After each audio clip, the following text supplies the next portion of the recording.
Isang Agkakaisa Scholar mula sa bayan ng Lalu, Cagayan ang nagpapasalamat ngayon sa Purok Agkakaisa Scholarship Program ng Pamahalaang Panlalawigan ng Cagayan na inumpisahan sa ilalim ng administrasyon ni Gob Manuel Mamba noong siya ay maupo bilang ama ng lalawigan noon pang taong 2016. Sa kanyang mensahe, ipinagpapasalamat ni Raylin Bulusan Batad ang oportunidad na naibigay sa kanya upang mapabilang sa mga Agkakaisa Purok Scholars para matustusan ang kanyang pangangailangan sa kolehiyo.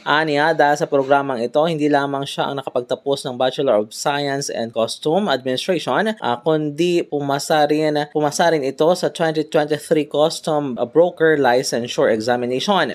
Dagdag pa ni Bulusan, naway magpatuloy pa ang programang naumpisahan ng Kapitolyo ng Cagayan upang makatulong pa sa maraming kabataang nais makapagtapos ng kanilang pag-aaral. Ang Purok Pagkakaisa Scholarship Program ng Kapitolyo ay bukas sa lahat ng mga mag-aaral sa lalawigan na higit na nangailangan ng pagtustos sa kanilang matrikula. Kada purok sa Cagayan ay may tig-2 scholars na tumatanggap ng tulong pinansyal sa Kapitolyo kada taon. Mula dito sa Cagayan, MJ de la Cruz para sa Radyo Alternatibo, Balita Nationwide.